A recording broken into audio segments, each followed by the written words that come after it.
नमस्कार बंधु माने भारतीय क्रिकेट प्रेमी आउ थे आसीगला एक रोमांचकर टी20 श्रृंखला भारत और आयरलैंड मध्य होगा जाउथबा टी20 सीरीज को नहीं एबेठारु चर्चा जोर धरी।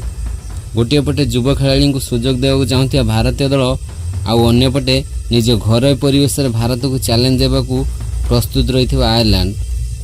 किंतु बंधु माने यही सीरीज रे सबुठार बड़ आकर्षण किए जानिछंती से होचंती भारतर युवा विस्फोरक बैटर वैभव सूर्यवंशी।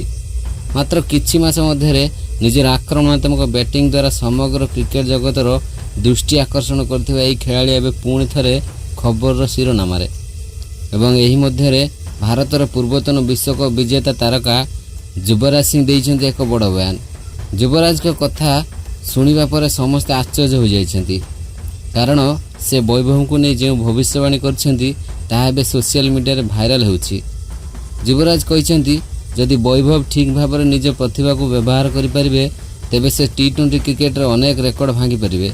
किंतु बंधु मैंने एठारे गोटे बड़ प्रश्न उठुची, युवराज सिंह कौन सत्य वैभव भितर आगामी सुपरस्टार को देखुंट?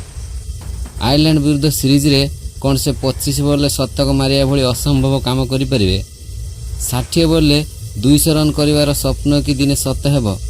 आज वीडियो रे आम जानिबा युवराज सिंह बड़ बयान, वैभव सूर्यवंशी विस्फोरक प्रदर्शन, आयरलैंड सीरीज रे तांको संभाव्य भूमिका एवं कहीं भारतीय क्रिकेटर परवर्ती सुपरस्टार बोली कहुछि।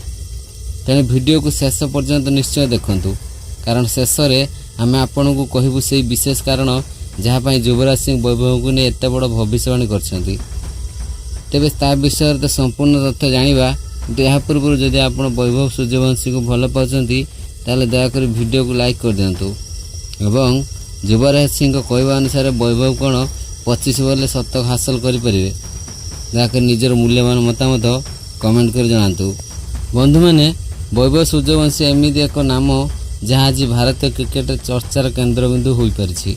छोट बयस से जोपरी निर्भीक बैटिंग कर देखि अनेक पूर्वतन खेलाड़ी भारतर भविष्य बोली कहते। तांको बैटिंग रे सबुठार बड़ विशेषता होउची से भय करती ना।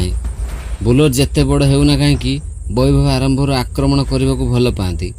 यही कारणरू तांको देखि अनेक युवराज सिंह, वीरेंद्र सहवाग एवं रोहित शर्मा को मिश्रण बोली कहते। युवराज सिंह निकट रे वैभव को बैटिंग को प्रशंसा करी कहिथिले जे ही युवा खेलाड़ी पाखरे असाधारण टैलेंट रही, किंतु टैलेंट सहित धैर्य एवं परिश्रम समान भाव में जरूरी एवं समस्त नजर आयरलैंड सीरीज उपर रही। जदि वैभव ए सीरीज रे सुजोग पाती तेबे से निज क्यारियर सबुठार बड़ मंच रे निजकू प्रमाण करिवार सुजोग पाइबे एवं एठारू ही आरंभ होई पारे तांकर एक नुआ अध्याय। कारण भारतीय दल रे स्थान पाइबा जेते कष्टकर से स्थान को धरी रखिबा ताठारू अधिक कष्टर। किंतु वैभव को बैटिंग शैली देखि लागुची जे से बड़ मंच पई प्रस्तुत। तांकर पुल शॉट, कवर ड्राइव एवं लॉन्ग सिक्स मारिबार क्षमता तांकू अन्य मानक ठारू अलग करुछि। एही कारणरू अनेक प्रशंसक एबेठारू कहउछन्ती जे वैभव आगामी दिन में टी20 क्रिकेटर सबुठार बड़ नाम होई पारंती। किंतु बंधु माने आपण मानक मतरे वैभव सूर्यवंशी आयरलैंड विरुद्ध सीरीज रे केते रन करिवे? से कि युवराज सिंह को विश्वास को सत प्रमाणित करें ना कि तांकू आहुरी किछि समय अपेक्षा करिया पड़िबो? कमेंट रे निजर मूल्यवान मतामत निश्चय जणातु।